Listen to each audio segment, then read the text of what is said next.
Hey guys, how are you doing? This is Zed from Zed Outdoors and I hope you're having an awesome day. So I am at the Bodgers Ball 2023 held near the city of Cambridge in the southeast of England. If you're not familiar with the Bodgers Ball, what it is, it's an annual gathering for the actual Bodgers organisation. The Bodgers organisation is the largest green woodworking association in the United Kingdom. Most of its members are in the UK, but they have a lot of international members as well. And what the Bodgers Ball is like an annual gathering where we meet up in different locations every year around the UK, and there's a plethora of courses, exhibitions, competitions, etc.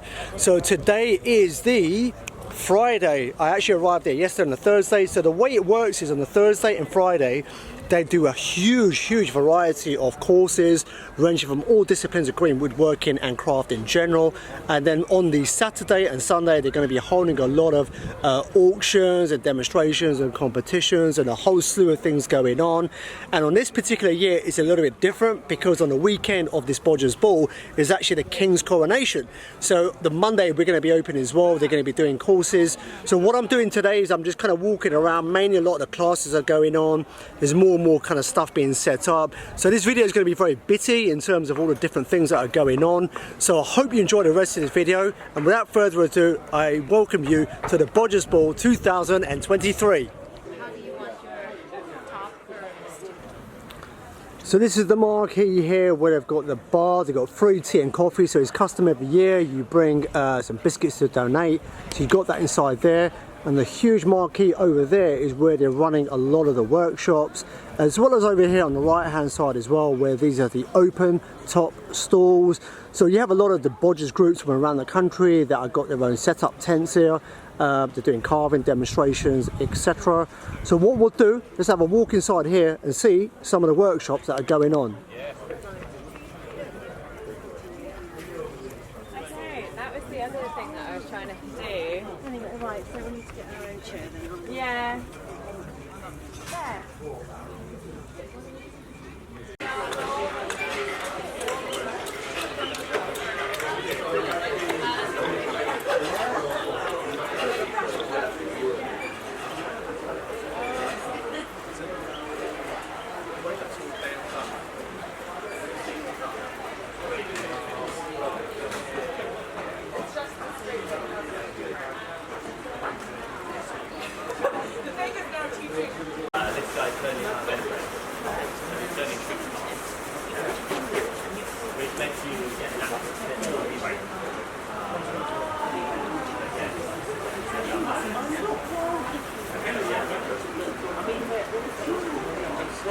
Again, I think you said it more too bad.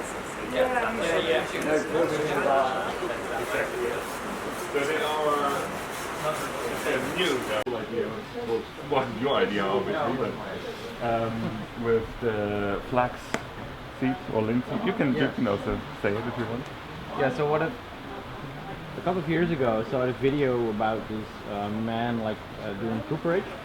So he made buckets, and to get them watertight, he used press cake from linseed for making linseed oil. So when you cut the groove, you just fill it up with this linseed press cake, and then put the base with it, and then you fill up the holes. And even if there are still some holes.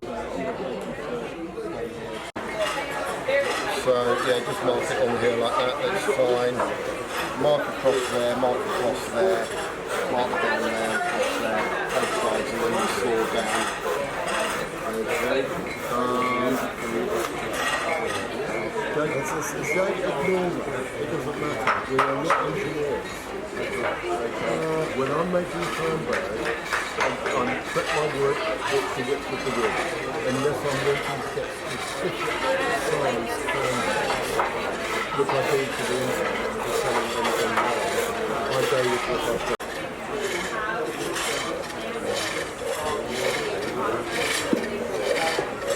That's when you do your first saw cuts. Sorry, I'm being silly.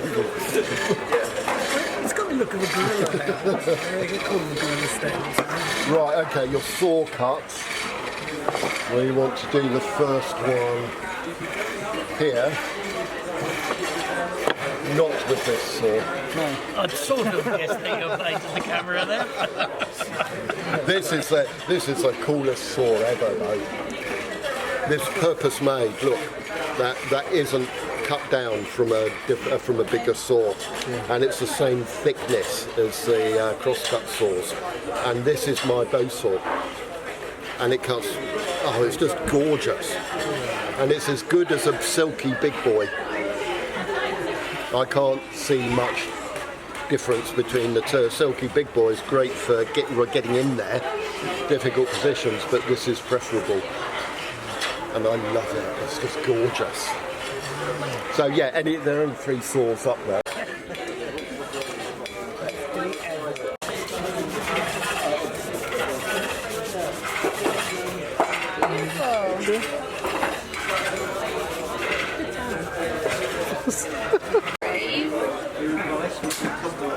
My advice would be to start at this point here, and if you use your tea towel as a base, Thank you. and then what it'll do is it'll anchor that in place. Yeah. So you can grip the bottom, work from here, and travel down the centre of your. Okay.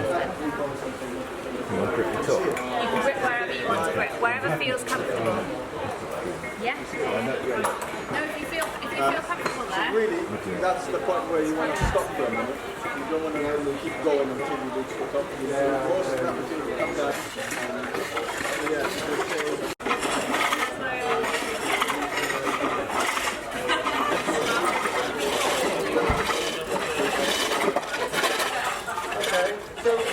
So a bit more forward.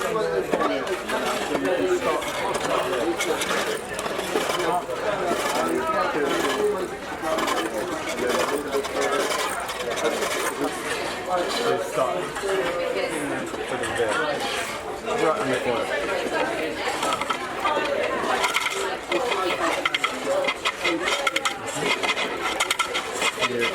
That hand is coming towards me.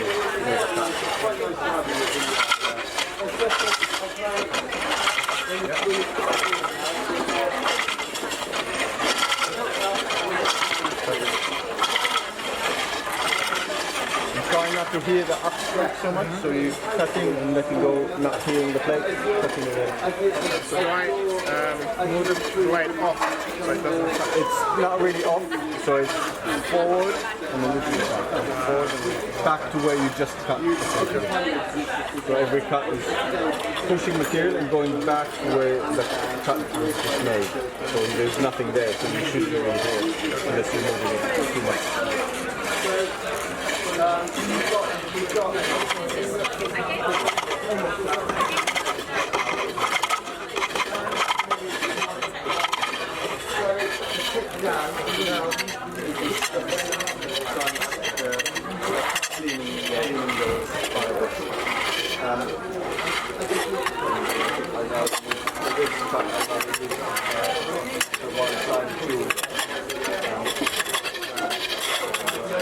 Immediately cut and stroke because it's another one.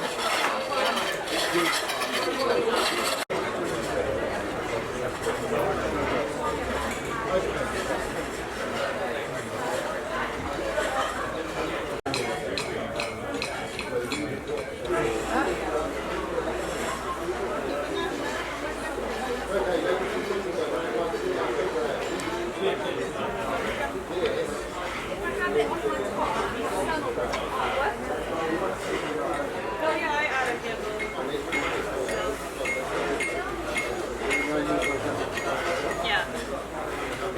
Need it.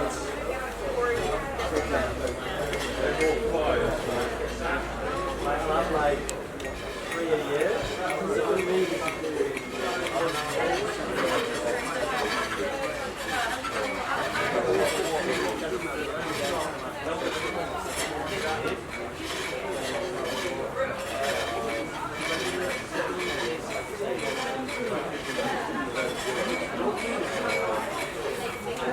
Okay, I've never done this before. That's very novel.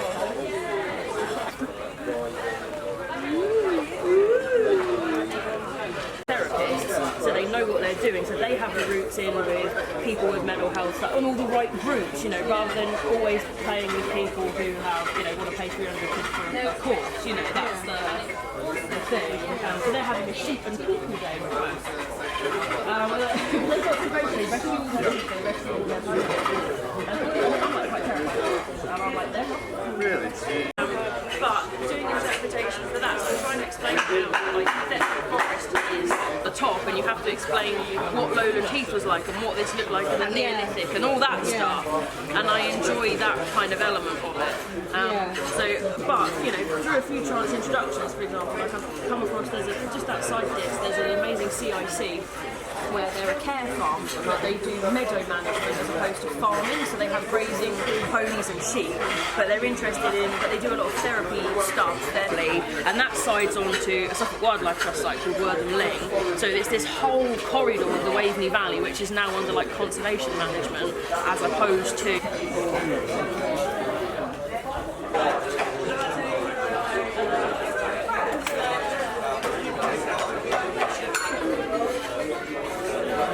Something about doing the tramp. They'd go around and go to different factories or different makers to try and find work. I don't know why quite they had to travel around.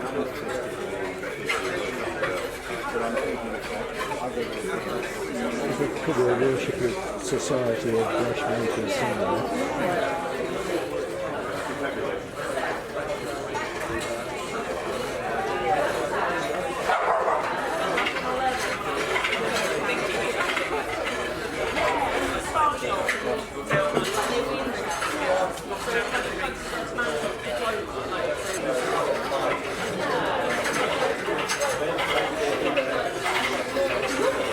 When you do that with then.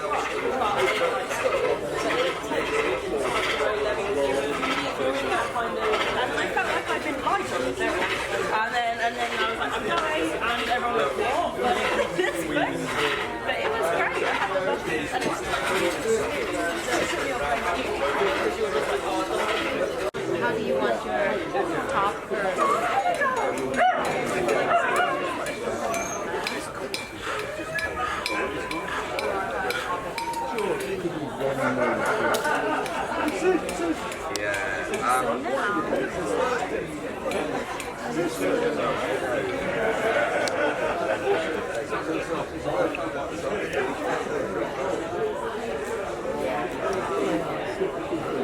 So now we're going to do the top.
and you'll get a feel for it. You'll find the sweet spot. You'll find the sweet spot. You're doing really well. And it's quite rough here, so... Yeah.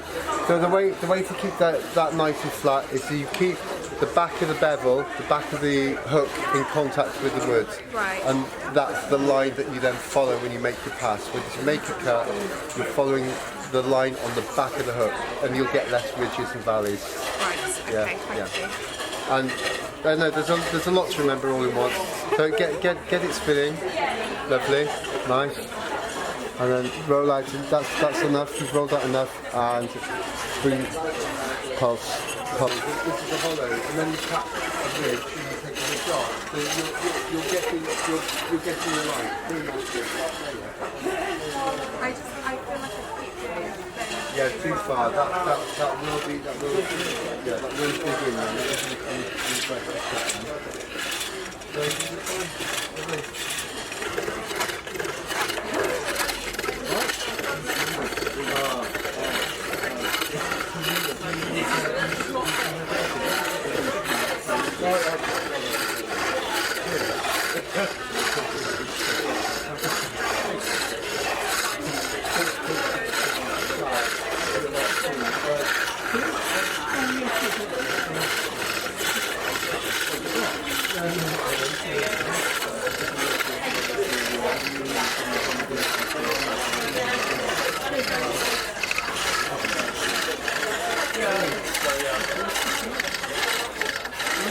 Lonely there.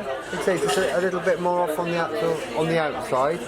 I mean, you can keep a little bit of the lie there, just like light, but no, okay, good, lovely, nice. Try and hold the tool firm, because the wood is pushing it in and out a little bit. So for tool control, don't let the wood push it out. Yeah. There you go, lovely. That's it. Oh. Nice, yeah, nice. Good man, getting there, lovely, yeah, great stuff. Lovely. Yeah, got the pulse nice, good. This is where it's getting difficult now. You're cutting through a lot of end grain on the outer edge, so it does get a little bit chunky, and you do need to you'll move. This is.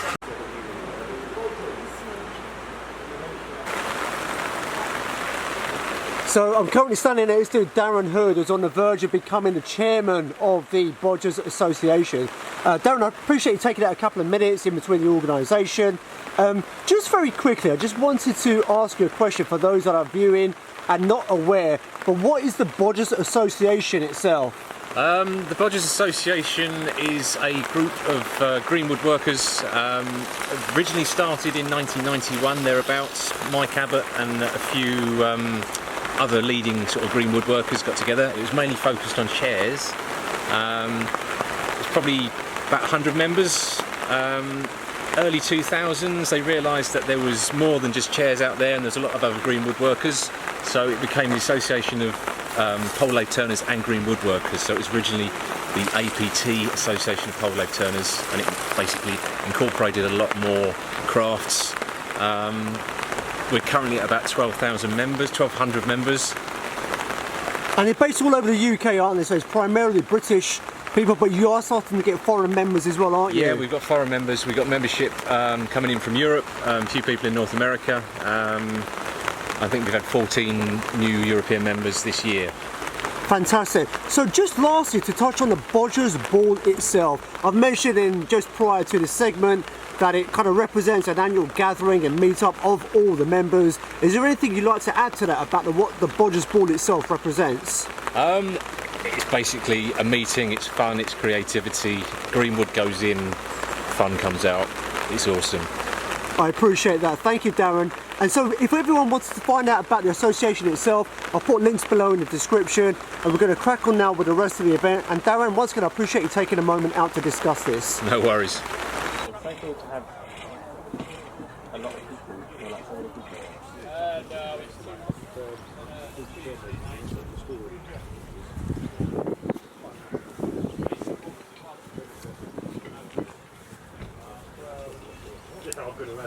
all the people. No, it's Yeah, so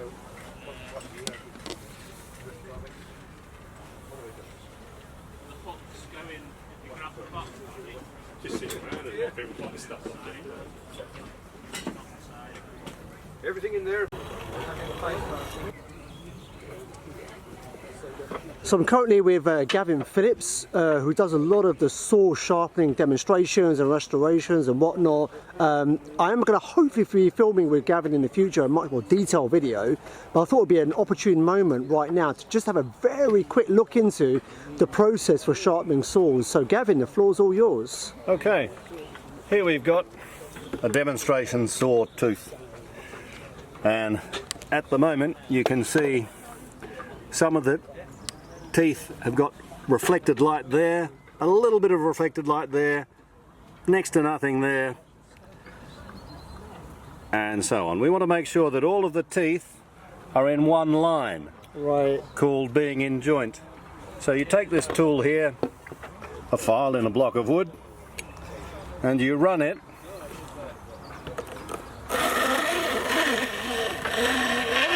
along the teeth like that. And whoops, in the other direction.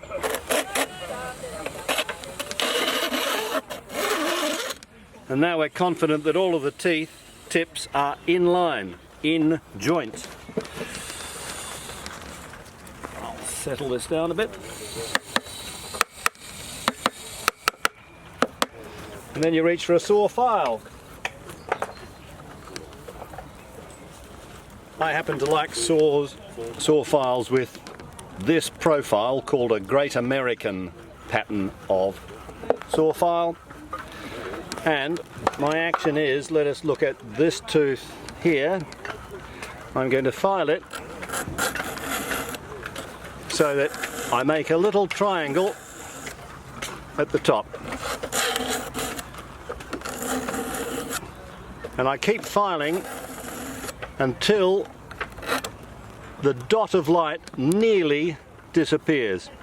I can just see a tiniest smidgen of light reflected there, which means the tooth is still in joint. I then move along 2 teeth and I go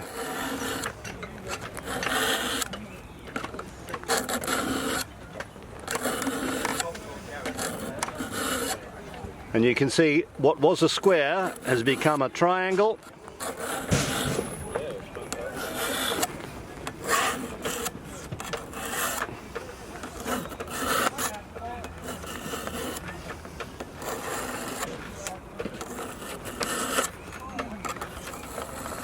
And that's good enough.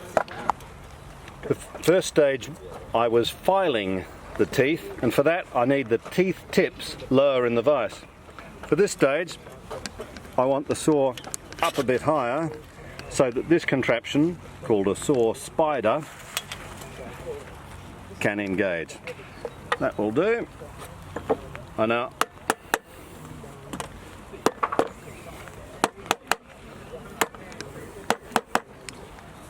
set that in the vise, and that's the tooth there.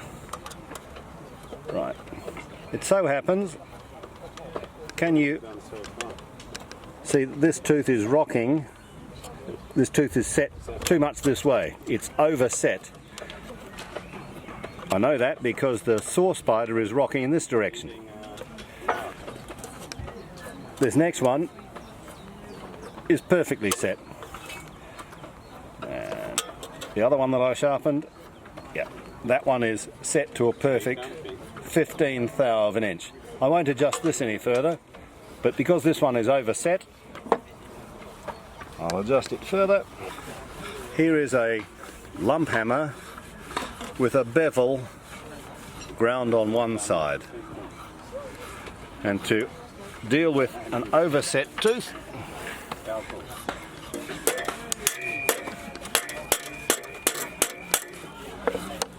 do that. It's still rocking sideways.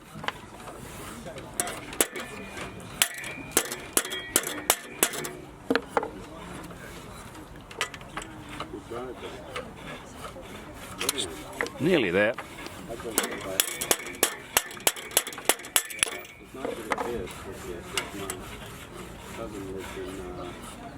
And that's good enough. So these two teeth are now set to 15 thou of an inch. Gavin, thank you so much. Like I mentioned just earlier, hopefully do a video with you in the future. We can go a lot deeper into the nuances of swords and sharpening and whatnot, because it's such an important topic that I've not covered at all on my channel. So yeah, in the meanwhile, thank you once again, Gavin, for the demonstration. Good.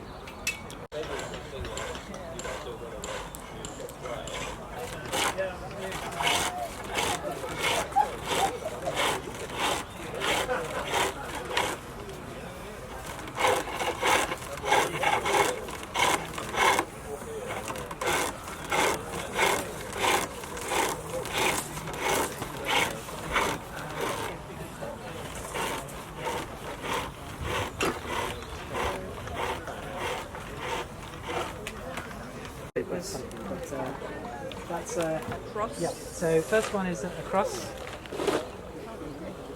Yeah. Bending that one over that's already bent. Yeah. Okay. Yes. Down. Down. Okay. And then I'll hold them in here and you just pull them. I don't know. I'll do it for you.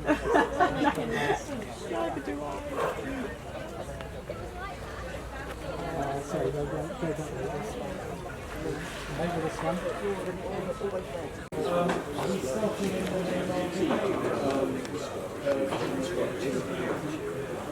I'm afraid that's a little bit more, just because it's took a bit longer to make, I'm afraid.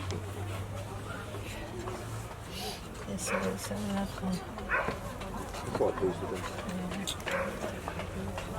Nice to come here and show them.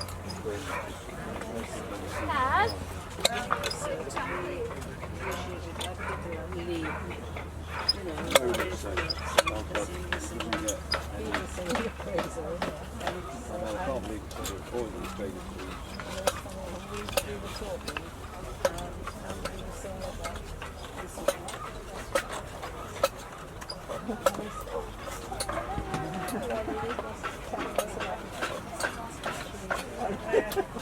All right.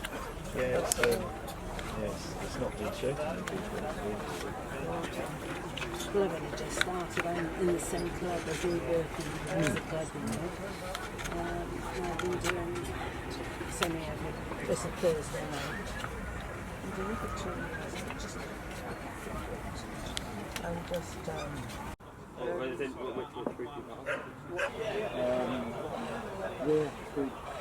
Certainly Romford.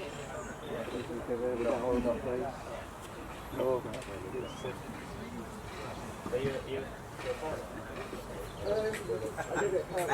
Now he's regretting it. No. You'd be taking yourself off, wouldn't you? Taking off.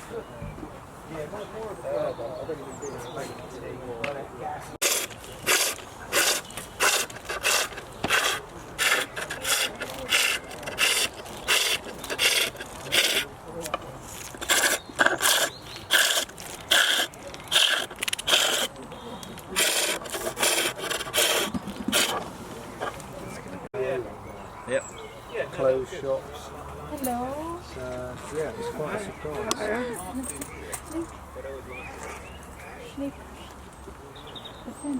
Yeah, that's Tiny. Hi.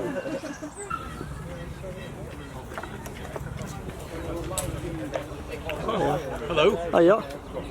Greetings from Canada. Are you coming down from Canada? Yeah. Came from Toronto. Yesterday we arrived in the morning. Oh, wow. I'm trying to make something to sit on because we didn't bring any furniture with us. Look at that. That's what you call complete self-reliance. And now I'm trying to use somebody else's lathe and somebody else's tools. And it's a bit of a challenge. Okay.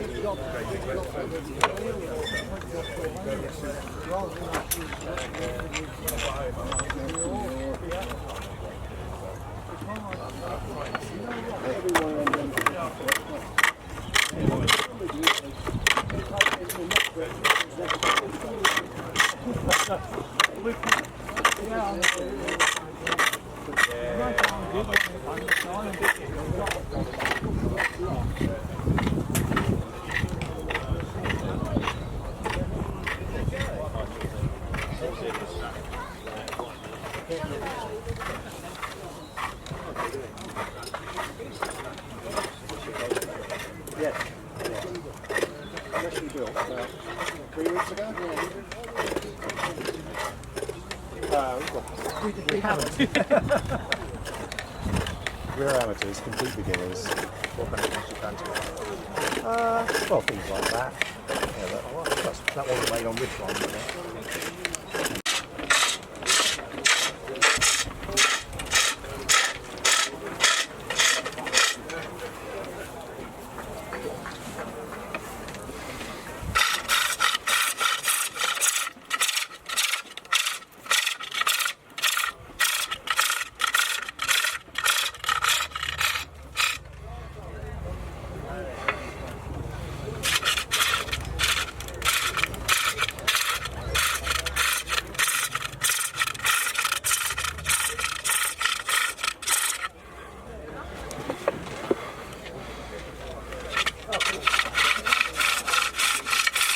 There's some in that box there, but they produced their own linseed oil a few years back. They experimented. They had yeah. Well, they were all boiled. I've got both. Yeah.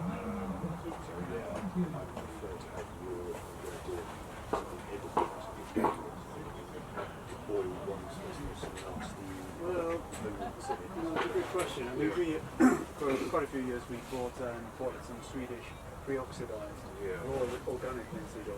Right. But the guy who we bought it from, he panicked with Brexit. I mean, he's just he's a farmer who's got a job. Thank you. And then he does a bit of linseed oil as a side gig. But yeah, so, but we were bringing in gallons and gallons of that.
David Mann's in here, this David Mann. I dare say you're walking so if you're in the country here and you see David Mann, can you tell him sign up and do it very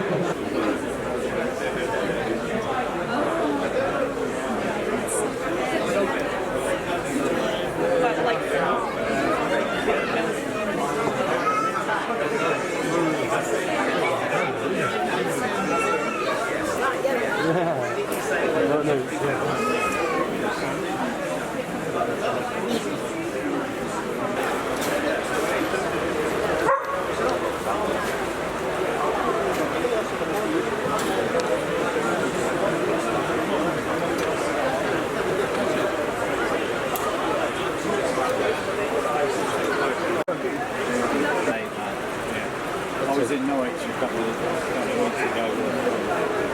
She's on crutches, so I needed to get her to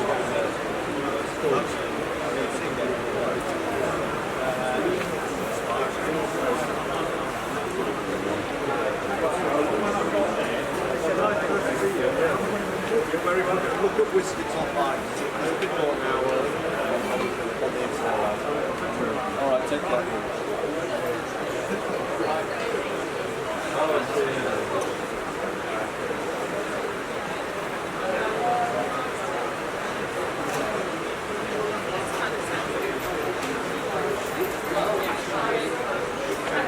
I don't really want to compete. Oh, the bunny rabbit's head tip. Oh, screw.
Some results for the half-hour challenge.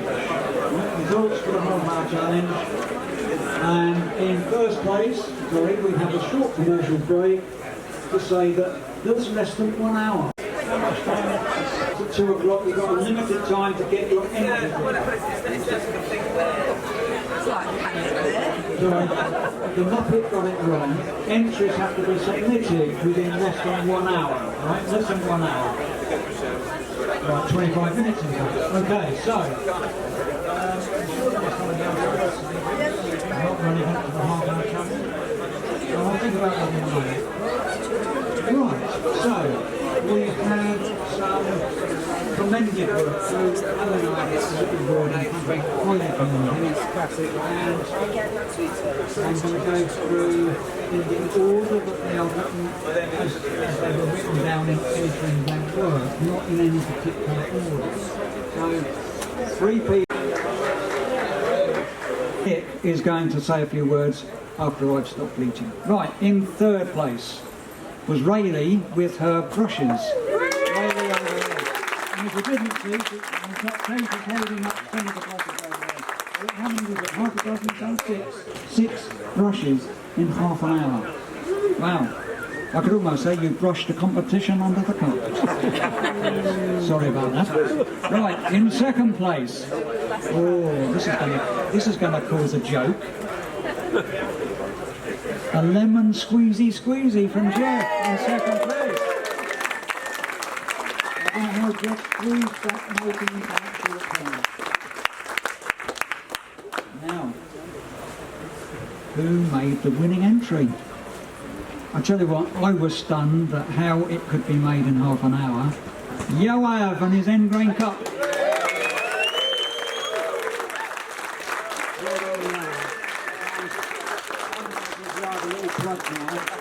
I was on his course at the Northern Bowl. I made one of those. It took all afternoon, and that was a rush because there was a time mix-up, so we only had the half hour, the afternoon to make it. But a relative novice on a bowl turning lathe made one of those. Shorter than that. Well, mine was shorter than that because I accidentally made it shorter. But it hasn't split, and it will probably hold liquid. So well done, Yoav. Yoav got first prize. Now, shortly after lunchtime, but the other advert I was thinking about was the pop-up shop is open if you want to go and see what's for sale or for sale.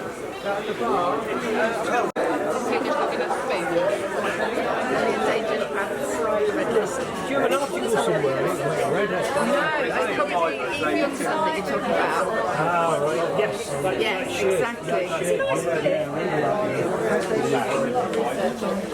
I'm not And this is technique is in there. yeah, so it would actually be One place on Amy's course where you get beautiful things, you learn how to make a braid, and you'll do that tomorrow. £52, including the course. Oh,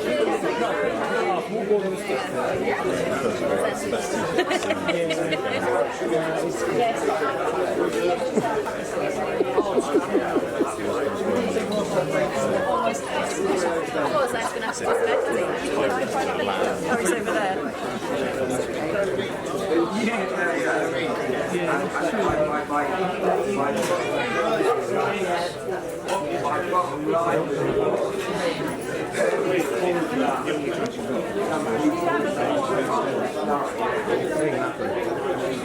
When you got ready.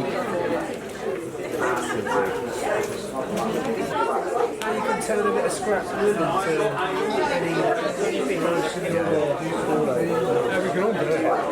Just do it starting. I like when people choose the cool grains, the nice.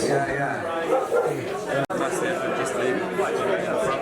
I think if I put that there, and then people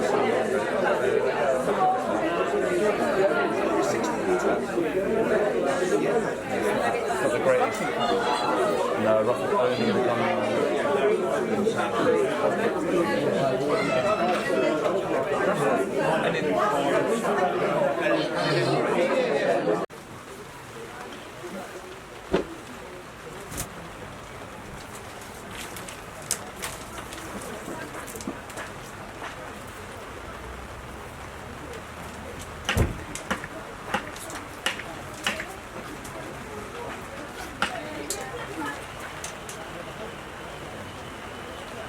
Probably would have done this outside, but there was some vile.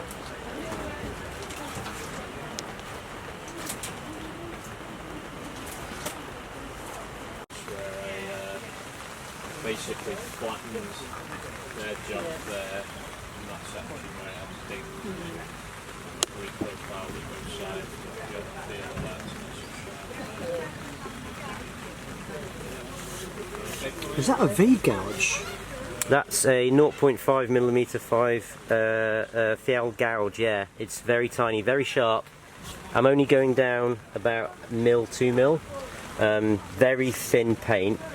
This is older that I've allowed to oxidise, and then I've scrubbed the oxidisation off and it doesn't re-oxidise then.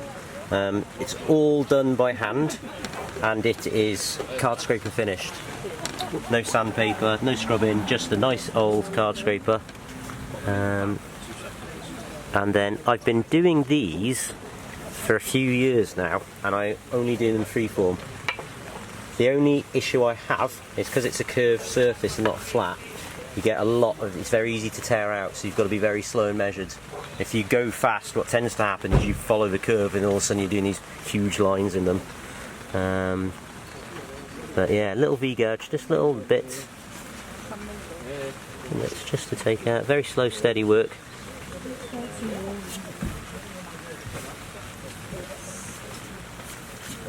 Doesn't take much to form a tree. So the idea behind these is I wanted to see literally how little it takes to create the profile of a tree.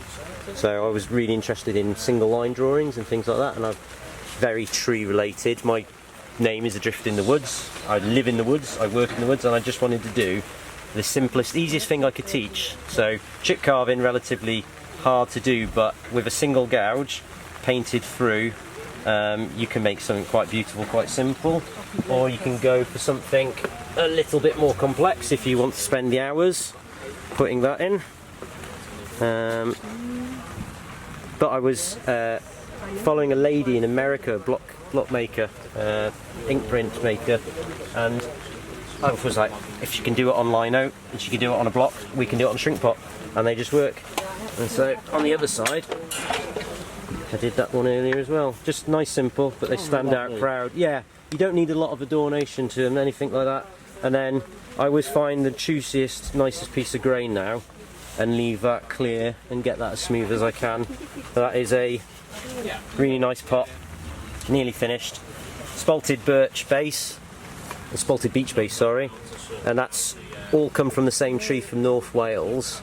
And we've got really good beech trees growing up in North East Wales at the moment. The climate for the spalting is really good. And that's where you're based, isn't it? Yeah, North East Wales is where I work. It's where my woodland is. It's where I do all my group sessions and all my activities. All the material here has come out of 1 foot woodland, out of only a few trees. And what's really nice is, because we know the woods, because we know the land, we've come to the point now where we can identify which part of the woodland this has come from the wood. So, oh wow, this is rowan from about 20 metres away from where that was taken, and you can see lines of calcium in it. So because we're on the Clwyd limestone, there's lots of calcium in the soil, and the rowan just sucks it up. So when you're carving the rowan, you end up really grating your blades, you blunt them a lot because you're going through layers of calcium that have built up over years. So we can actually sort of match the calcium, if you actually studied it, to the land and sort of pinpoint where it is. So yeah, so all of this has come out of one woodland over the last 6 years, and they're all similar species or similar wood types. I've stopped using birch in Britain. The birch isn't great for shrink pots, but our sycamore and our willow is really good, and the alder as well. We've got the sycamore is particularly nice for carving because you end up with these really bold white lines. So that's not painted, that's nothing added to it, that is just the bare wood showing through, and you can see how strong that comes out. That is, you know, really clear. I've gone through a couple of different stages as well of trying different things. So I started off with just the bark, then I started off shasugi banning. So I was burning shrink pots, which sounds a bit silly. We did have a few explosions. It was quite interesting. And then we figured out if you pre-burn the base, then that is completely dry. It's as dry as you can get pre-burnt, and then burn over the wood on top, so you end up with the shasugi ban. But that was quite time consuming. So then I moved on to, I was in the competition, I was doing things like, I don't know if you'll pick that up on your camera, so I was just texturising, and then started painting through, and then I started painting and carving through, and now I'm changing the style. So I've started doing these a few years ago, where I'm leaving some of the original nice grain material to show the original wood, because a lot of people ask me, are these clay, are they plastic? And I think sometimes I've given them too much of a finish, took too much of the wood away. So that's the current style that I'm working on. And then they get to the medium size stage. That's a medium size, big weighty solid object. Believe it or not, much easier to make a big shrink pot than a small shrink pot. It's far easier to keep the structure solid, clean and even. And then we've got, back at the workshop, we've got a shrink pot 3 times as big as this, which I'm making because there have been really old examples found over in Ireland at the moment of the bog butter, and they had 3 foot tall shrink pots filled with butter underneath the bogs. That they think the ages are, we're talking like nearly 3,000 years. So I'm having a go at recreating one of those, which is a big project. It's a lot of work. But yes, that's my shrink pots if you're interested. If people want to find out more about the work that you do, where would they go to? I have I'm quite bad with, even though I'm trained in it all, I'm quite bad with Instagram and websites, but I do have an Instagram handle. I'm online as Adrift in the Woods. But if you want to see my work, the main place would be to come to my charity and come see our work down there. We do in our woods in North Wales, which is through something called Explore Nature. But yeah, it's a passion. It's beautiful. I've got a bit addicted to it, if I'm honest. I do doodle of a night on shrink pots. So this one was something I made as a little demo pot with a group of children that were making pots on the same day, because we have children as young as 10 to 12 have a go at making them. And then I just wanted to find out a tree shape, the most tree shape, and then that one has been my favourite form. I've never been able to recreate that perfectly. I appreciate you showing us around, and yeah, guys, do check him out on Adrift in the Woods. And once again, thank you for showing us around. You're welcome. Cheers. 500 grams? Right, so it'll be about £1 weight, yeah. Be a nice colour that.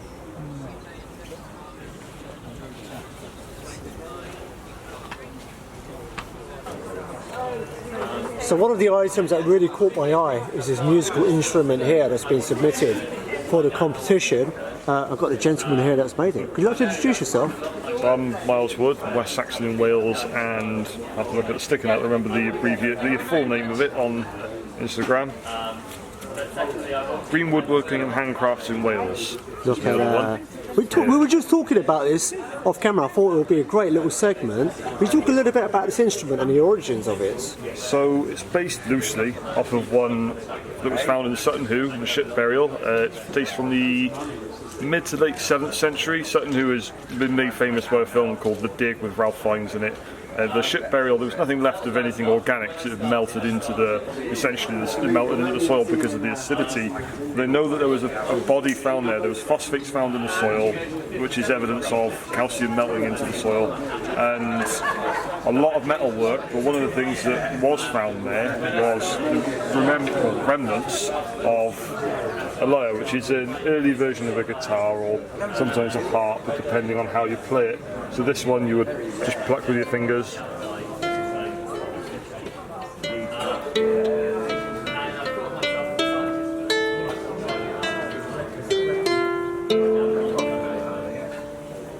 But the body of the original was, I think, all maple, but this has got a maple body, beech soundboard, beech head, and then the strings of fluorocarbon. Originally would have used like gut, but that changes tuning very, very easily with changes in ambient humidity.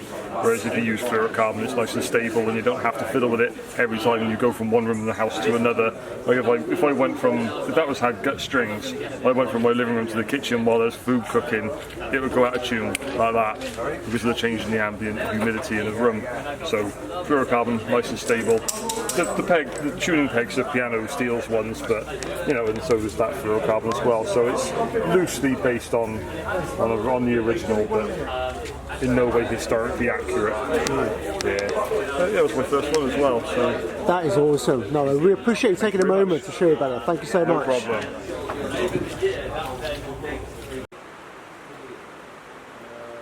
So I'm thanking you that are sitting here for attending the AGM. Again, I'd like to welcome you to the ball. I'd like to apologise on behalf of the weather. It's made it for a much more challenging event than it might have been, but it hasn't dampened our spirits. I'd like to firstly start by thanking our landlords for agreeing to let us hold the ball here. It's a lovely big site, and we're very grateful for their support.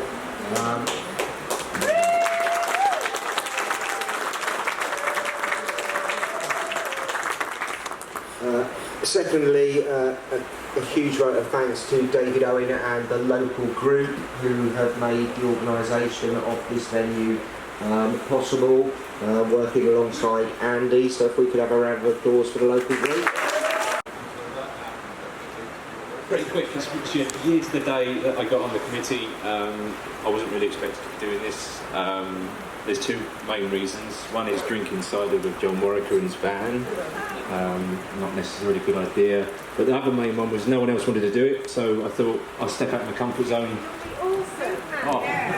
But I'm a firm believer in stepping outside your comfort zone. You look at things differently. You're slightly on edge. Yeah. I would encourage someone else or people in the audience to sort of step out their comfort zones and try and get involved a little bit more. Get involved with your local groups. Get involved with the groups that are your next local group. And yeah, get involved with the committee. What more can I say, really? I'm looking forward to it. I've got a lot of energy, got a lot of ideas, they're not all good. So I'll give it all I can. That involves my savage dyslexia, ADHD, and yeah, not a very good sense of humour. So I'm looking forward to it.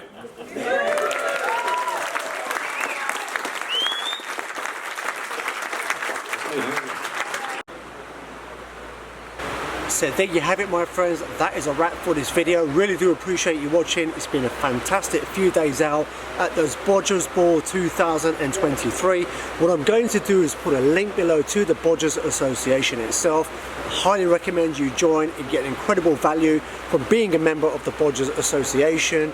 You get quarterly physical publications through the post. You get to attend the Bodgers Ball every single year.